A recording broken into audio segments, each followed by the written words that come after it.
Good evening and Happy New Year. Welcome to the first 2022 edition of the Daily Deuce. I'm Gary Graves here in Louisville, Kentucky, and somewhere in Maryland, Upper Marlboro, I presume, is my good friend, longtime friend and colleague, John Webster. How are you, John? Hey, Gary. Thanks for that introduction. Happy New Year to you. Happy New Year to everyone watching the show. Happy New Year to our great producer, John Pitt. We wouldn't be able to do this without him. And you say somewhere here in Maryland. I'm still here in Maryland, in Upper Marlboro, Gary, but we're holding on by the skin of our teeth after we got a foot of snow today. Yeah, I saw that. I guess a foot of snow. Look, well, put it this way: at 2 inches, it probably would have shut the DC area down. You know, that's the bad rap it gets. The problem isn't DC natives or Maryland natives or even Virginia natives. It's all those transplants that just say, "Oh, I come from Ohio. I know how to drive in this stuff." Y'all don't know how to drive. I'm gonna say this now: all of you out of towners working for the federal government and everything, you all might know how to drive in Ohio and Wisconsin and Minnesota and all those places like that. But this is a different animal on the Beltway, on 395, anywhere in town. That's why things always come to a standstill, because Washingtonians, Marylanders, and Virginians stay the heck home. Am I right, John? All I'll say to you is this, Gary, to give you an idea of how crazy it was today in this area. 495, the Beltway, which you're very familiar with when you used to live around here, by the Woodrow Wilson Bridge, shut down to a standstill. That gives you an idea of what we dealt with here today. See, the problem is, I'm guessing. Okay, when did the snow start? It started about 3:00 this morning. The crazy thing was, Gary, about 6:30, I went out walking, and it was snowing hard, but it was only sticking on the ground. I mean, on the ground. Was not sticking in the streets. Mm-hmm. So I got back home. And about 7:30, I looked back outside. I couldn't even see the street. We were literally getting about 2 or 3 inches of snow an hour. Whew. And like I said, my wife, Kim, she went to the back on the deck. She measured it. We had a foot of snow. Yeah. See, the problem, every time that there's snow in the DC area, you've got 3 different jurisdictions calling the shots, and they don't call them all at the same time. Now, I guess the smart part of that is you're supposed to stagger release times for federal employees, or you're supposed to stagger, I guess, start times. You know, in this case, since it started overnight. I'm guessing none of that was done. They probably, all got up probably about the same time, looked out and say, "Oh, it's not snowing that bad. Let's see who can come in," that kind of thing. Next thing you know, you got a blizzard, 2 or 3 inches an hour. And then they're all trying to figure it out. Well, some people that didn't get the word, that couldn't get the word, are already, at the Woodrow Wilson Bridge. And that's how those kind of things happen. And I can say that now as an out-of-towner, but I know we never went out unless it was to, clean off our walkway and enjoy sitting at home watching daytime TV, right? Watching Sports Center.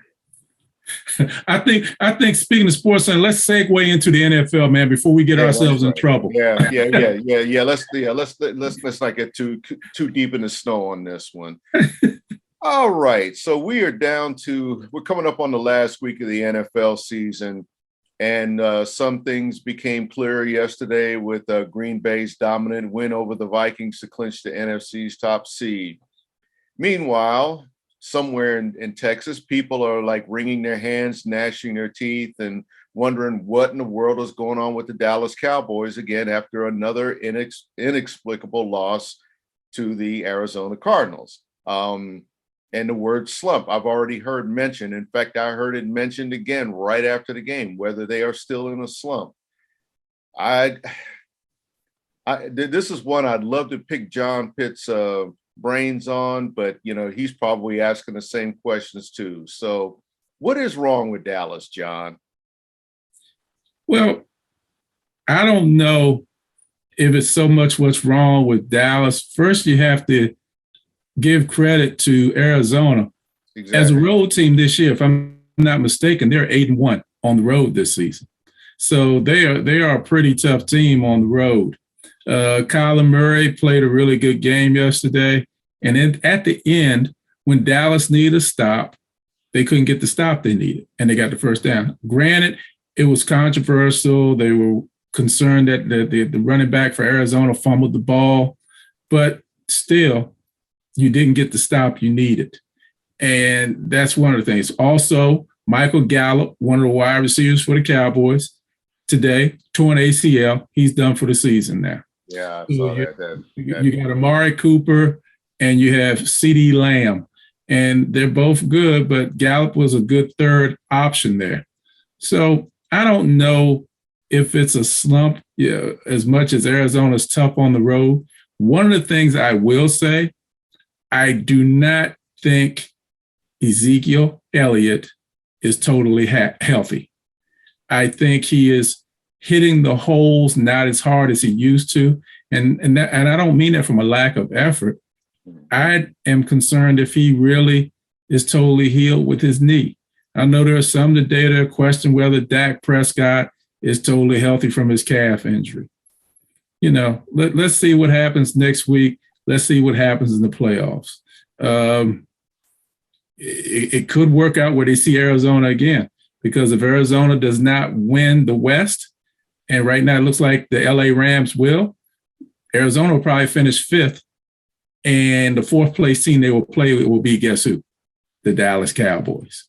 So let's see what's going to happen, Gary. I would not say they're in a slump yet. I don't want to say that. But what I will say is move forward with caution and try to tighten up a few things. That running game would be one of the things I think they need to really tighten up and see what you can get out of Elliott or the backup. Yeah. I think that there are some defensive questions as well, because that was one of those strange games where it was almost like Arizona had no fear against that defense, and that's impressive because Dallas has a great defense, and they just did, not want to say did what they wanted, but when they needed to move the ball, when they needed to score, they could do it. They saw some vulnerability there that they exposed. Now, having said that, and going back to your point about what happens in the playoffs, I mean, if the playoff situation, if it ends the way that it looks right now, at some point, I guess, well, Arizona would be playing with house money in a sense that, yeah, they've been excellent on the road. I keep forgetting about that road record. And I was thinking at some point they're going to have to play a home game, but maybe not, because again, since there'll be a wild card, they'll be on the road unless they're hosting another wild card game. Yeah, we'll know that by this Sunday or by Monday. But Arizona has got to figure out a way to win at home to really be considered a contender. I mean, that is amazing that a team with that kind of record is built it all on the road, because the thinking is you win all your games at home and win half on the road, boom, you're in the playoffs every single year. Much like the Green Bay Packers. Anyway. Dallas, they got to get it together quickly. And I'm talking about really, put things in place. I don't know how they're going to play these guys next week. Probably not. I don't know if I would risk it since you've already clinched the division. But they got a lot of concerns they got to address in a hurry. And 2 weeks in the NFL rolls by really, really fast, especially, with this accelerated 17 games and 18-week schedule. They, they're going to go. They don't have a bye to sit back on, and they got to figure it out in a hurry.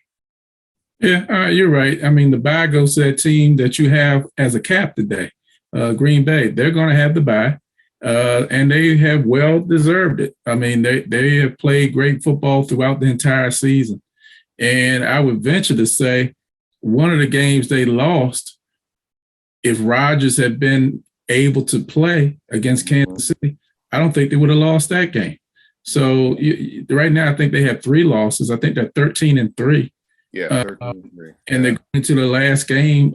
They may be sitting players for the last game because they've already locked up the first round bye. So the other places are open. Tampa Bay with Brady and company, they may be able to move up to number 2. Who else do we have there? Dallas, and what's the other division? Los Angeles, maybe. Yeah. So Los Angeles and Tampa Bay will be fighting for 2nd and 3rd. I think Dallas is pretty much going to be 4th. So, and then we got Philadelphia that's going to be in the playoffs this year. They came back and did a number and beat the Washington football team yesterday. So we'll see. It's also going to be very interesting in the AFC, Gary. You got a Cincinnati Bengal team that won a thriller yesterday. I still question Coach Taylor and what he was thinking. I mean, it worked out, and he knows more football than I ever will know. But to go for it twice on 4th down instead of kicking a field goal, and I know the reasoning. You don't want to get the ball back to Mahomes, and Mahomes has a chance to work his magic. Because we saw that magic yesterday with Brady. Brady went 93 yards with no timeouts and got a touchdown.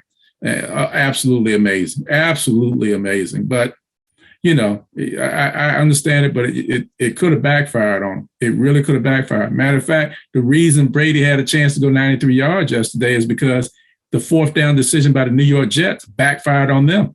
4th and 2, they called a quarterback draw. Now, of course, the head coach is saying there was a miscommunication to the quarterback. The quarterback called what he was told to call. But whether it happened or it didn't happen, you still called a quarterback draw on 4th and 2. That's rough. And like I said, you look back on the AFC side, Tennessee's sitting in first place right now with the bye. They're hoping to keep that bye because they're looking to get Derrick Henry back for the playoffs. That makes them a whole different team if they get Derrick Henry back there in that backfield. It's going to be open season this year. I'm really excited about the playoffs for the AFC and the NFC. I think a lot of things can happen that are going to be exciting this year. Tampa Bay is going to be in the thick of it. I think on the AFC side, you can't sleep on the Kansas City Chiefs. They're going to be in the thick of it. They're going to be right there, Gary. No, I mean, yesterday aside, and I don't know whether you all got that game in your area, but we got it here, and I was kind of surprised at the decision to go for it twice, but look, it paid off. And the only thing I could say about that is when you're that close, why not to take a shot, or why not try to run as much time off the clock and then kick a field goal, which is what they did. And again, it took 2 gift penalties to really give them additional chances. But I got to give it to them on just really being gutsy and kind of knowing how to manage the clock, unlike somebody up the road from you who is bad at clock management, and he didn't look at the book in terms of when to go for 2 points, and they're going to be on the outside looking in. That's the bottom line with Baltimore. Leave Coach Harbaugh alone, Gary. Okay. Well, we got to move on to NCAA. We'll come back to Harbaugh another day. Probably next week as we look at the playoff picture without him. All right, let's see. The college football playoff. A week from today, familiar faces, Alabama and Georgia. What do they say? Familiarity breeds contempt. And it figures to be plenty of contempt in that game because Georgia got walloped by Alabama the last time they played. And they lost another championship game, a previous championship game to them that, created the legend of Tua Tagovailoa. I don't really see anything happening differently this time. I really don't. It could be closer, but Alabama, John, is just too strong. They just are. They got probably the best defensive end in college football. They might have the best pure running back in college football. And Brian Robinson. I mean, that guy, he is a tank. I wrote about him earlier this year, and I just look at some of his numbers, and he learned behind, some of the best, and he's just showing what he's learned from them, what he's learned from Coach Saban. And I don't care how good Georgia's defense had been, they're playing a different team. It's kind of like, what is it that they're playing checkers and Alabama's playing chess. Well, Gary, you know what? Kirby Smart has never beaten Nick Saban. He's something like 0-4. Yeah. They've never beaten Alabama in a championship game. They got beat by, 24, 30 points 3 weeks ago? Yeah. I mean, Alabama, it wasn't even close. Yeah, Alabama's got the number. They just manhandle them. That's why I am saying today, Georgia will beat Alabama next Monday night. I knew I'd get you. I'm looking at your face, Gary. Let me tell you something. Look, Georgia's playing with house money. And what I'm thinking is, what happened to Georgia 2 weeks ago, 3 weeks ago, whatever it was more an exception than the rule. I think they're going to be able to make some adjustments. Are they as good of a team as Alabama? Probably not. But for one night and for one game, I think he will be able to. I think they'll beat them. I think they will beat Alabama, because I'm sure of this. They can't play any worse than they played in the SEC championship. There's no way they can play any worse than that. There's no way. So, if I'm Kirby Smart, Coach Smart, I'm not even looking at that film, throwing it in the trash, but I'm getting on these kids, and we're going to play a lot better, and we're going to come at them a lot harder. The quarterback is not going to be able to make some of the same mistakes. He threw 2 interceptions inside the red zone in the SEC championship game. That can't happen again.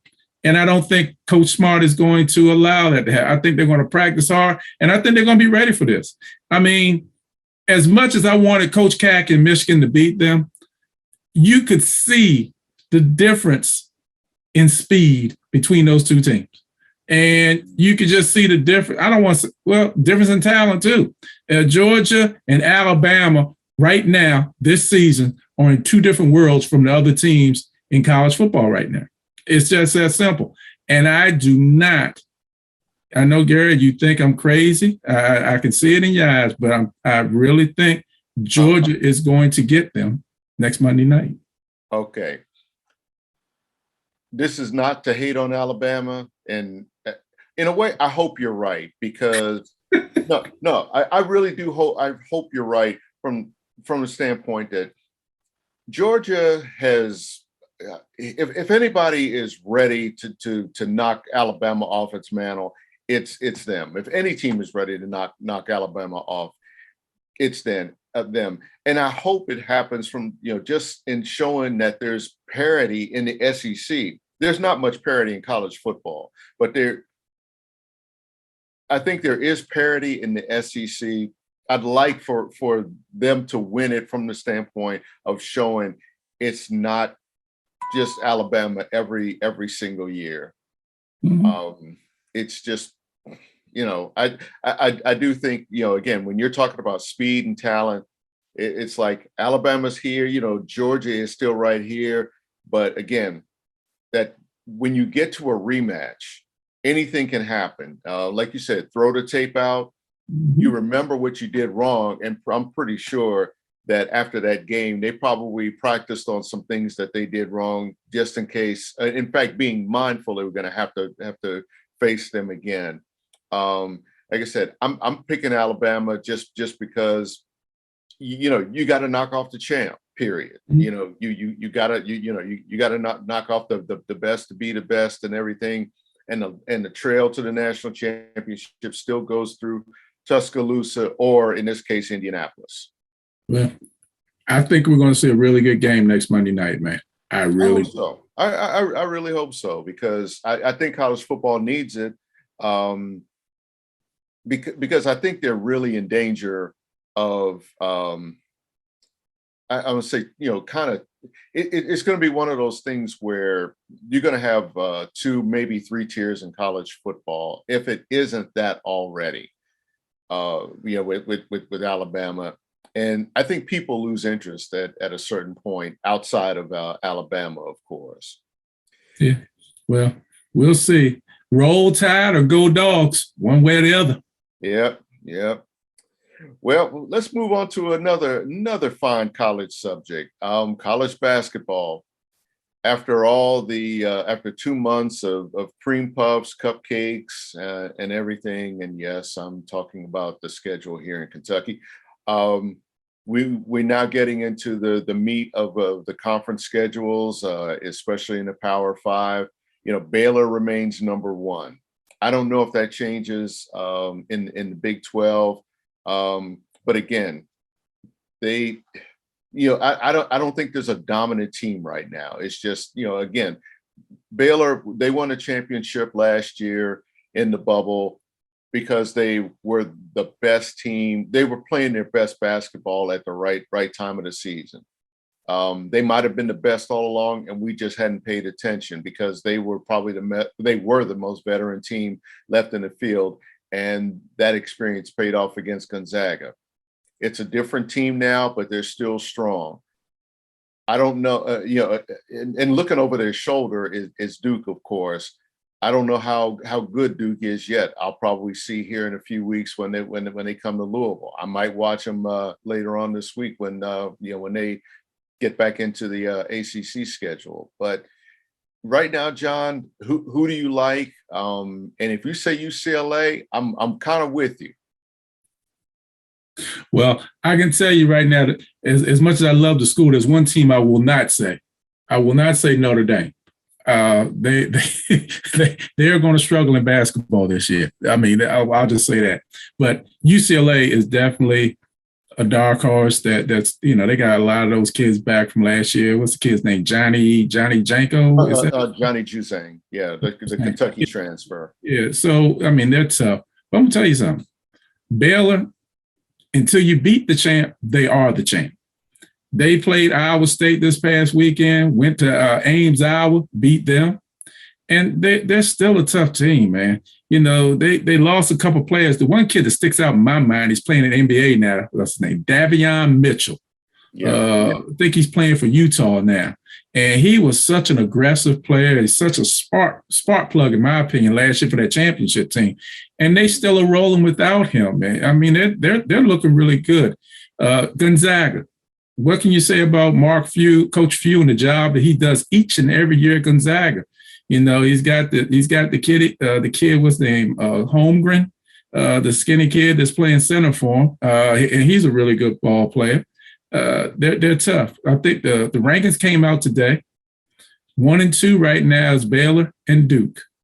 And hey, this is Coach K's swan song. This is his last year. He's got a pretty good team there.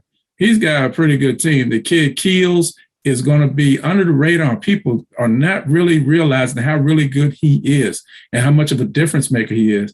A lot of people are still concentrating on the kid. And again, I'm terrible at names. Gary, help me again. The kid was a 5-star recruit. He's the forward. What is his name? Talking about for Duke, right?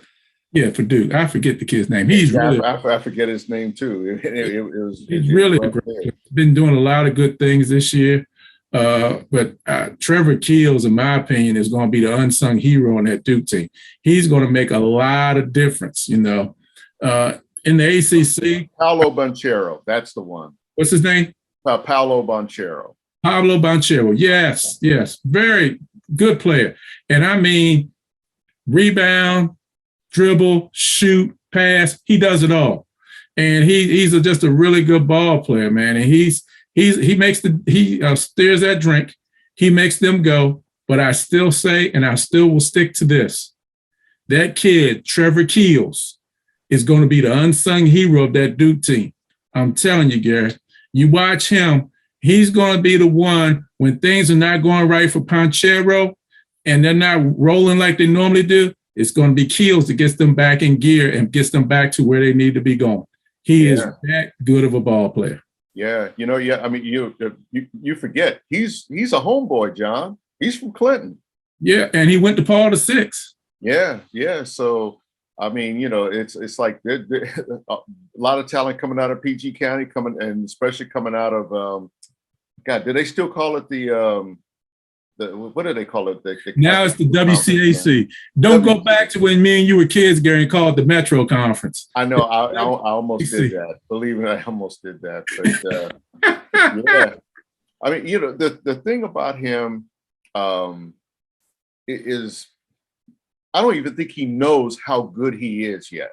I mean, he's one of those guys, like you said, an unsung hero. He's starting to get some recognition. I don't even think he knows. He hasn't. I don't think he has scratched the full potential of his ability. You know who this kid reminds me of, and you won't believe it. He reminds me of one of Coach Thompson's teams at Georgetown. Mm-hmm. One game, nothing was working right. I remember the game. It was Ohio State in the NCAA tournament, and the kid from Ohio State, Jay Burson, was having a field day. And then Coach Thompson brought this kid in the game, and things changed in that game. Georgetown ended up beating Ohio State. This kid ended up becoming all Big East, all American, all everything. His name was Charles Smith, and he was an unbelievable player. But again, he was an unsung player, unsung hero, because they thought he was just a role player when he first got into the game. They didn't know everything he could do. And I see the same with Trevor Keels. Trevor Keels is a very unselfish player that's going to get everybody else involved. But I'm telling you, if things are going south with this team, it will be Trevor Keels that gets them back on the right path. There's no doubt in my mind. Yeah, yeah.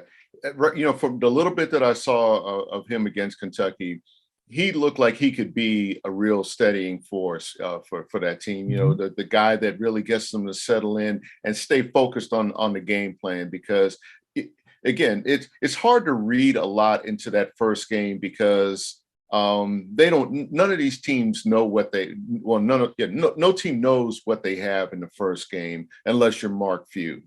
Mm-hmm. The dark horse is going to be COVID, John. I think that's the thing we have to really be mindful of and cognizant of, that you don't know when one of these outbreaks is going to hit a team. And it could be devastating or not. It remains to be seen. But it throws off your rhythm. It throws off your balance when you're playing ball. No matter whether you're winning or losing, you're playing ball, and then you have to take a pause. Everybody has to isolate. And then when you come back, the hard part is regaining that edge, regaining that rhythm. And that's the thing, I think, more than say the schedule, the conference. I mean, yeah, if they can play a lot of these conference games, and we're already seeing games being postponed, if not outright canceled. We just have to be very, very mindful of that. These teams, I'm sure, already are. And I was on the ACC coaches teleconference today, and the coaches are just, it's just one of those things you just don't know from day to day or week to week when it's going to hit you. Yeah, and you said that so succinctly, Gary, and it's so true. The opponent that everybody will have to deal with and hard to defeat will be COVID, because it's there, it's not going anywhere. And it's how you manage the situation, try to get around it. And it's rough, man. It is rough. Each and every day you have another variant coming out, Omicron. So it's something that you have to deal with, and it's part of life right now. So you just have to do the best you can with it, and hopefully you can move forward with your teams and not have a lot of breakdowns with this situation, with this COVID. Yeah. So we might have jumped the gun to wrap up. We might have jumped the gun a little bit in looking ahead to next week, because we'll probably have another show ready by the time they kick off a week from now. We'll save the predictions, maybe the score predictions for next week. But I got to ask you in closing, John, that be honest with me. How many bowl games did you truly watch? Did you truly have an interest in? Because at last count, I think there were 41, 42 bowl games, including the semifinals. I watched 4, 2 involving, teams that I cover, and actually make that 5 because I did watch the Rose Bowl because I got to watch Ohio State too. But when I look at some of these games, and there were probably more players on the field than fans in the stands, that tells me that something's wrong, and that you can't blame it on COVID. There are just too many bowl games, and 6-6 teams just do not move the needle. It's difficult, man. You got 40-some bowls. And I think another dynamic that also is affecting the bowls now, some of these kids are opting out, and they don't want to play in the bowl game because they're getting ready for their NFL experience. Yeah, Matt Corral is a great example. I mean, he only lasted 3 series for Ole Miss, and the X-rays were negative. But I mean, what happened to him illustrates why some of these kids do this, and I can't really blame them. Yeah, I mean, Ohio State had 19 kids that didn't play in the Rose Bowl. 8 of them were opt-outs, and Notre Dame, 2 opt-outs were very important to the team. Kyle Hamilton, who's a safety, who's going to be a top 15 draft pick, wasn't there. Oklahoma State threw for almost 400 yards, and that's a lot, with Hamilton being able to direct the defensive backfield. The running game only picked up 42 yards. Kyron Williams is their number 1 running back. He opted out. That had a lot to do with only having 42 yards rushing for the whole game. These kids are seeing that they don't want to mess up what they can have in the NFL. So, they're opting out. Back to your original question, how many games did I watch, Gary? Okay, I watched Ohio State and Utah. Of course, I watched the Notre Dame game. I saw the end of the Kentucky game. I saw one of the playoff games. I saw the Michigan-Georgia game. That's about it, Gary. Yeah. And that's probably all most people watched, the teams that were of local interest to them, as well as the 2 playoff games. And maybe the playoff has really sapped a lot of the interest in postseason, because those are the only 2 games that matter. The rest of these are exhibitions. Well, and also you had a situation too this year. You mentioned it in our previous segment, COVID. We had 2 or 3 games where the teams pulled out. Yeah, UCLA and NC versus NC State in the Holiday Bowl was the one. I mean, that was probably the worst one in terms of calling it off hours before kickoff. The Military Bowl, which was right here in our backyard in Maryland, that got canceled. It's a weird situation with opt-outs, with COVID, and also with, really, you have a college football playoff now, and it's 4 teams. So the interest is in those 4 teams. Matter of fact, I just looking at my TV. They still have some bowl games that are going to be played this week. I don't know who's going to be watching them, but they're still out there to be played. Yeah. Well, going forward, as we wrap up, I hope by this time next year we're talking about an 18 playoff. I hope we're talking about fewer meaningless bowl games like the Poland Wheat Eater Bowl, not to give a plug or whatever. I don't even know if that's what it's called again, but the thing I like about a playoff is that you see teams playing games that matter, instead of 3 games in the postseason. We'll have at least 4 semifinal games before, and then some other quarterfinal games before we get to another round. And those are the games that people really, really want to see. Mm-hmm. You're right. You're right. There's an article today I was reading, and they're still talking about trying to expand it to 8 teams. I've heard a little bit of talk of 12, but that's too many. Yeah. That's too many. I mean, in my view.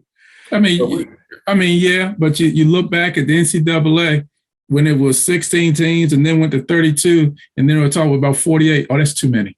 Then it was 64. That's too many. It always will be too many, but it always expand more, because you know why, Gary? You know why? Yes. Yep. Yes. Yes.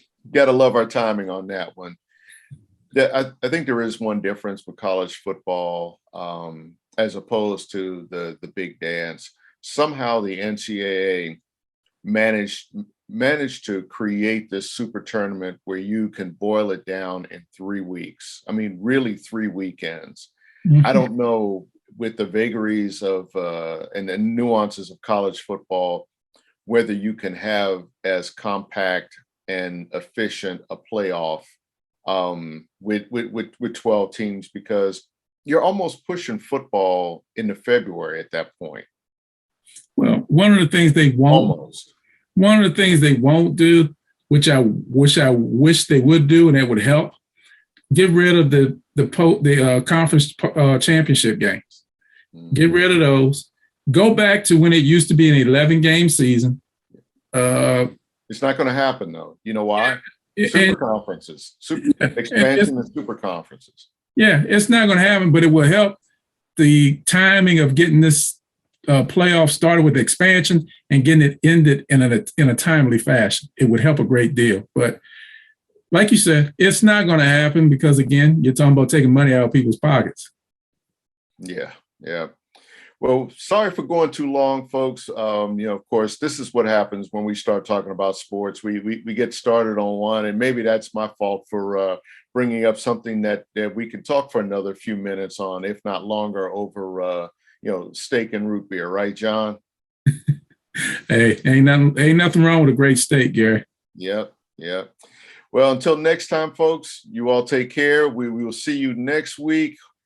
John, you take care. John Pitt, thank you again for everything that you've done. Come back, folks. Tell your friends, tell your family. We'll be here waiting for you with plenty to talk about. Hey, everybody. Thanks again. Happy New Year to all of you again.